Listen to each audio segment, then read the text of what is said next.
굳은 마음과 금강석 같은 말씀이라는 제목으로 말씀 나눕니다. 본문에 에스겔이 소명받는 장면이 계속 이어지고 있습니다. 1절을 보시면 또 그가 내게 이르시되 인자야 너는 발견한 것을 먹으라 너는 이 두루마리를 먹고 와서 이스라엘 족속에게 말하라 이렇게 그 소명을 주시고 있습니다. 그 발견한 것, 그 두루마리가 무엇인가 보면은 앞에 2장 잠깐 보시면 2장 9절에서 10절 그 부분 보십시오. 거기 보시면 하나님이 두루마리 책을 주십니다. 그리고 10절에 보시면은 그 안에 쓰인 책의 내용이 무엇인가를 보여주시죠.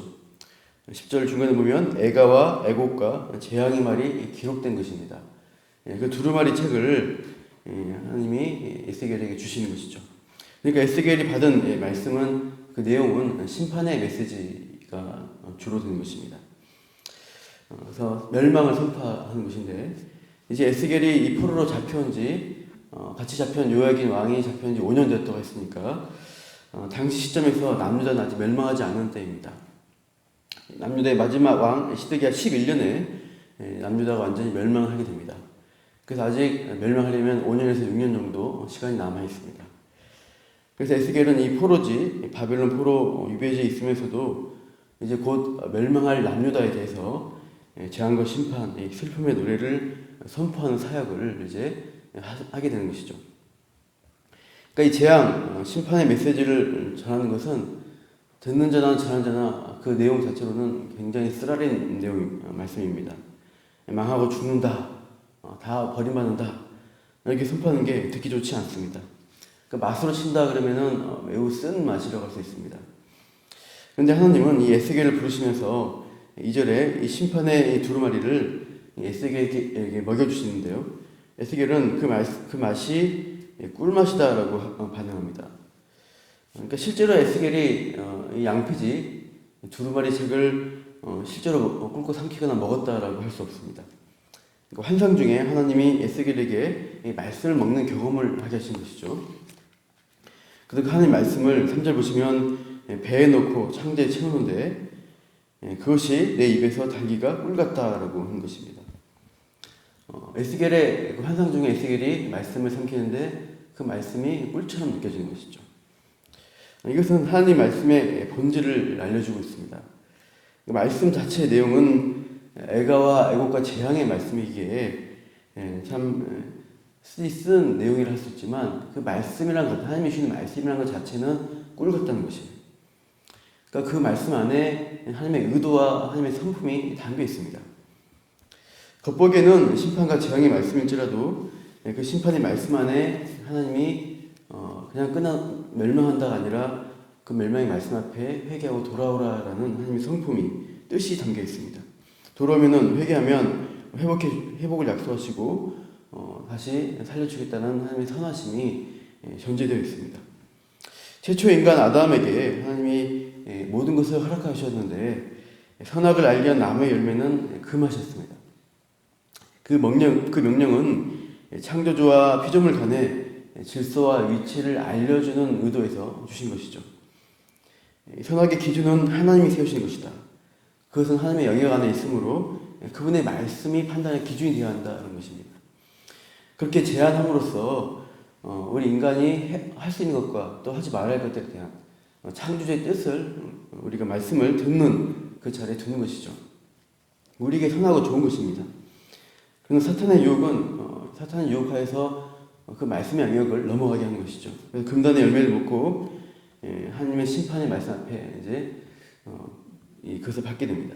먹으면 반드시 죽으리라 하신 대로 하나님은 흙으로 돌아가는 죽음을 선포하시고 이 땅에 사는 동안 피땀 흘려 고생해야 할 것을 하나님은 말씀하십니다. 그럼에도 하나님은 여자의 후손을 통해서 이 사탄의 권세를 깨버릴 것이고 그래서 구원과 회복을 주시겠다는 약속을 주십니다.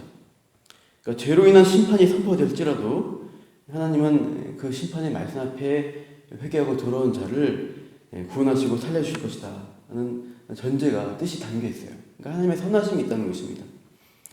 포로로 이제 유배지에 잡혀와서 왜 이렇게 고생하며 살아야 되나, 왜 희망도 미래도 없는 이 삶을 허락하셨나 할 때 하나님의 선하신 뜻이 항상 있음을 믿는 자에게 그 말씀은 항상 꿀처럼 담궈집니다. 시편 19편 10절 말씀입니다. 금 곧 많은 순금보다 더 사모할 것이며 꿀과 송이꿀보다 더 달도다. 하나님 말씀이 꿀처럼 단다는 것입니다. 이 시편을 졌던 다윗의 인생이 항상 평안한 게 아니죠. 굉장히 고통스럽고 죽음의 위기를 여러 번 겪습니다. 또 목동으로 양을 치면서도 사자나 검 같은 것들이 이렇게 쳐들어오죠. 그럴 때 두려움이 있었지만은 하나님의 선하심 있고 도우심 있고 담대하게 그들과 싸웠고 또 사울 왕의 바퀴 앞에서도 하나님의 뜻을 구하면서 도우심을 구하면서 다윗은 살아남았습니다. 하지만 그 모든 역경 가운데서 다윗은 그 말씀을 묵상하면서 꿀과 송이꿀보다 달다는 고백을 하고 있습니다. 현재 닥친 상황과 환경이 쓰고 미래가 불투명해 보일지라도 우리 성도들은 하나님의 말씀 붙드시길 바랍니다. 그 말씀 속에서 나를 향하신 하나님의 마음과 약속이 있다는 거예요. 꿀, 송이꿀보다 달다는 그 하나님의 말씀을 오늘도 묵상하는 가운데 그 하나님의 선하신 것을 맛보시기를 축원합니다. 에스겔이 이 꿀 같은 말씀을 받아 먹지만 이 소명을 받지만 그 말씀에 순종해서 이제 선포하는 전하는 사역을 할 텐데 그것은 굉장히 쓰디쓴 일이 될 것을 하나님이 또 말씀하시죠.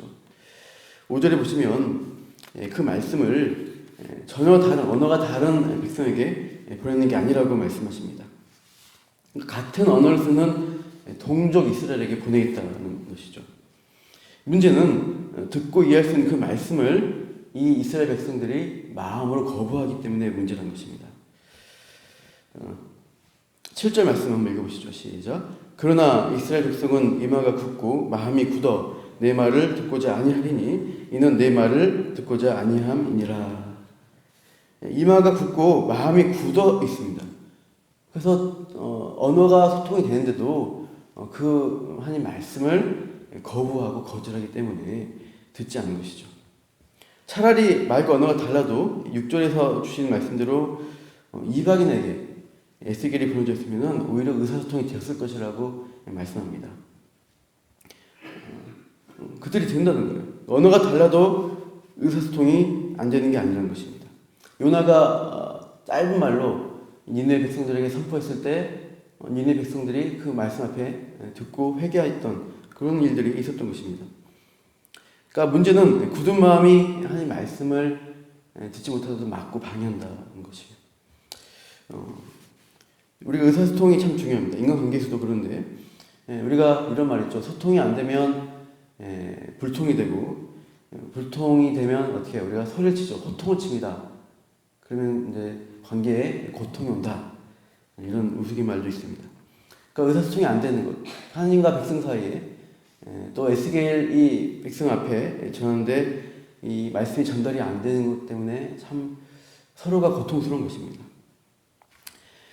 그래서 에스겔은 이 말씀 전하는 일이 매우 고난스럽고 참 힘든 과정이 될 것입니다. 그러나 하나님은 그럼에도 불구하고 에스겔이 전할 수 있도록 도와주겠다고 말씀하시는데요. 8절 9절 보시면 네 얼굴을 그 강팍한 그들을 마주보도록 에스겔 얼굴을 굳게 해주겠다라고 이마를 굳게 해주겠다 하시면서 9절 보십시오. 내 이마를 화석보다 굳은 금강석 같이 하였으니 라고 했습니다. 다이아몬드입니다. 가장 굳은 물질이 다이아몬드인데 그런 금강석 같이 굳은 이마로 붙들어 주어서 네가 이 하나님 말씀을 선포하도록 하겠다는 것입니다. 반역하고 듣지 않을지라도 그들 앞에 계속해서 이 두려운 말씀을 선포하도록 하시겠다는 거예요. 그래서 11절 사로잡힌 내 민족에게 가서 그들이 듣든지 아니 듣든지 그들에게 주여의 말씀을 전하라. 이렇다라고 전하라고 사명을 주시고 있습니다. 근데 이제 에스겔은 이 포로 잡힌 백성들 가운데 심판의 말씀을 이제 계속 선포하게 됩니다. 사실은 이제 그 내용 자체는 남유다의 멸망을 선포하는 거지만 또 이 잡혀 있는 백성을 통해서 그들도 듣고 회개하도록 하나님이 이 말씀을 선포하라고 말하신 것입니다. 금강석하고 또 굳은 마음인 이 백성들이 부딪히면 어떻게 될까요? 둘 중 하나일 겁니다. 이제 싸움의 결과는 뻔합니다. 금강석이 강하죠. 하나님 말씀이 강합니다. 그 말씀 앞에 끝까지 거부함으로 완전히 깨부서지든지 아니면 그 말씀 앞에 갈아엎어져서 부드러운 마음을 바뀔 것인지 둘 중에 하나인 것입니다. 에스겔은 나중에 오시겠지만 36장 26절에 이런 회복의 말씀을 선포합니다.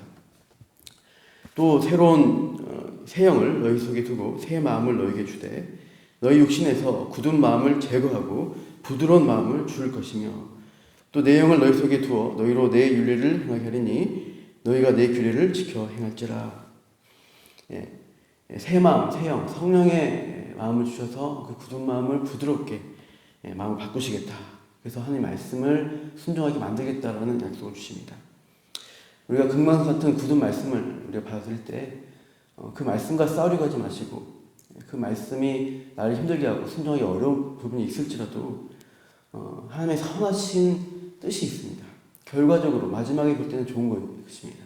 당장 나를 힘들게 할지라도 그 말씀 앞에 내가 부드러운 마음으로 갈아엎어져서 오늘 순종할 때 그 하나님의 단 마음, 선하신 그것을 누리면서 오늘 순종의 삶을 살아가시기를 축원합니다. 기도하겠습니다. 하나님, 참 우리는 듣는 귀가 없고 또 마음이 굳어서 참 하나님 말씀 앞에 또 삶으로 살아내기를 싫어하는 그런 약한 자들입니다. 하나님, 그러나 우리가 이 말씀이 우리에게 생명을 주고 우리에게 가장 선하신 뜻이 있음을 오늘도 기억하고 붙들기로 합니다. 당장 세상 것들이 내가 누리는 것들이 단 것처럼 느껴지지만 결과적으로 그것들은 쓴 것이 될 것이고 참 하나님 말씀에 순종하기 어려움이 있지만 하지만 그 말씀이 단 말씀이며 우리 인생의 우리 삶 가운데 가장 선한 가장 좋은 것을 주시는 것임을 오늘도 붙들고 오늘도 말씀을 묵상할 때 기도할 때 좀 성인꿀 같은 단마음 하나님의 마음을 누리도록 인도하여 주시옵소서. 순종하기 힘들고 어렵지만 삶 가운데서 하나님의 도우심을 붙들면서 금강석 같은 하나님 말씀 앞세우며 드러내며 살아가는 우리 모두가 되게 하여 주시옵소서. 감사함의 이 모든 말씀 예수님 이름으로 기도합니다.